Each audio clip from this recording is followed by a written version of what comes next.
ગોત્રીની નવનાથનગર સોસાયટીમાં વહેલી સવારે ચોરીનો પ્રયાસ, સીસીટીવીમાં કેદ થયા 5 શખ્સ। વડોદરા શહેરના ગોત્રી વિસ્તારમાં આવેલી નવનાથનગર સોસાયટીમાં વહેલી સવારે ચોરીનો બનાવ સામે આવ્યો છે।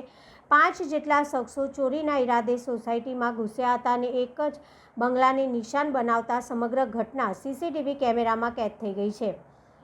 પ્રાપ્ત માહિતી અનુસાર આજે વહેલી સવારે આશરે 4 થી 4:30 વાગ્યાના સમયગાળા દરમિયાન 5 શખ્સો સોસાયટીમાં પ્રવેશ્યા હતા। તેમણે અમેરિકામાં રહેતા દંપતીના બંગલા નંબર 67ના દરવાજાના નકુચા અને તાળા તોડી ઘરમાં પ્રવેશ કર્યો હતો। આ દરમિયાન બાજુના મકાનમાં રહેતા રહેવાસીને શંકાસ્પદ અવાજ સંભળાતા તેઓ જાગી ગયા હતા। તેમણે બહારથી કોણ છો કહી પૂછપરછ કરતા અંદર રહેલા શખ્સોએ જવાબ આપ્યો હતો। ત્યારબાદ મહિલા અને તેના પતિ બહાર આવી તપાસ કરતા 5 શખ્સો બંગલામાંથી ભાગી છૂટ્યા હતા। સમગ્ર ઘટના સોસાયટીમાં લગાવવામાં આવેલા સીસીટીવી કેમેરામાં કેદ થઈ હોવાનું સામે આવ્યું છે। પોલીસે હવે સીસીટીવી ફૂટેજના આધારે આરોપીઓની ઓળખ કરી તેમને ઝડપી પાડવાના પ્રયાસ કરી રહી છે।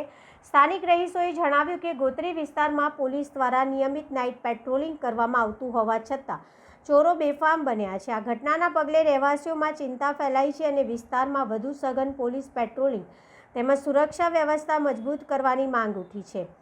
પોલીસે સમગ્ર મામલે તપાસ શરૂ કરી છે અને સીસીટીવી ફૂટેજ તથા અન્ય પુરાવાના આધારે આરોપીઓને ઝડપી પાડવા માટે કાર્યવાહી હાથ ધરી છે।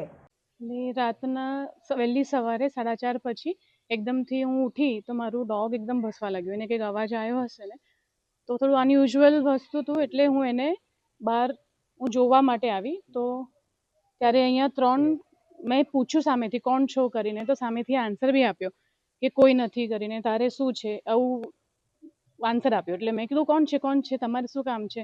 તો એકદમથી એ લોકો એક પછી એક ભાગવા લાગ્યા। 3 ચોર હતા, 3 અંદરથી નીકળ્યા અને 2 કારમાં બેઠેલા અને ઘરની બાજુના જ દિવાલ પાસે કાર પાર્ક કરેલી હતી। અંદર બેઠેલા જ હતા 2 માણસો અને એ લોકો ફટાફટ પેલા લોકો અંદર બેસીને જતા જ રહ્યા।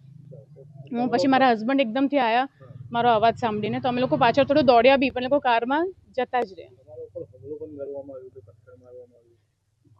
ના, એટલે મેં ટ્રાય કર્યો કે હું કંઈક શોધું કે ફેંકવું એ લોકો પર, પણ કશું એવું મળ્યું નહીં મને, તો કંઈ થયું નહીં। પણ એ લોકો ઉભા રહ્યા હતા ખરા, એ મારા હસબન્ડ દોડ્યા ને તો 2 સેકન્ડ થોડા લોકો કાર ત્યાં ટર્નિંગ આગળ ઉભા રહ્યા, એમાંથી એક માણસ બહાર ઉભો રહ્યો, એ મે બી કદાચ આવી શકતો હતો, તો મેં મારા હસબન્ડ બૂમ પાડી કે તમે ઉભા રહો, અને એટલામાં પછી પેલા લોકો બી જતા જ રહ્યા। તમારું બાજુનું જ મકાન છે, કોઈ રહે છે અહીંયા? ના, અંકલ આંટી યુએસએ છે, હમણાં છેલ્લા થોડાક મહિનાઓથી બંધ જ છે ઘર। મકાન બંધ જ છે। કઈ ચોરીનું શું ચોરાયું છે એવું કઈ જાણ છે તમને કે શું લઈ ગયા છે? ના, આમ તો દરવાજો ને તૂટ્યો છે, નકુચો તૂટ્યો છે, બહારની ગ્રીલ જે જાડી છે ને એ જાડીનો ઇન્ટરલોક પણ એ લોકોએ કાઢ્યું છે અને અંદર આટલી પોલીસ પેટ્રોલિંગ હોય અને આવું બનાવ સોસાયટીમાં બની જાય એ રિસ્કી જ કહેવાય થોડું આપણા બધા માટે।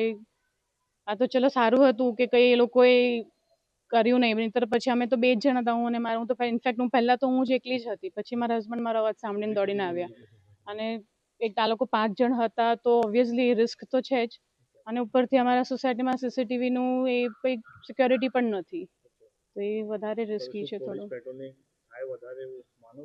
હા, થવું તો જોઈએ। શું નામ છે તમારું? જાનવી મહેન્દ્ર પરમાર।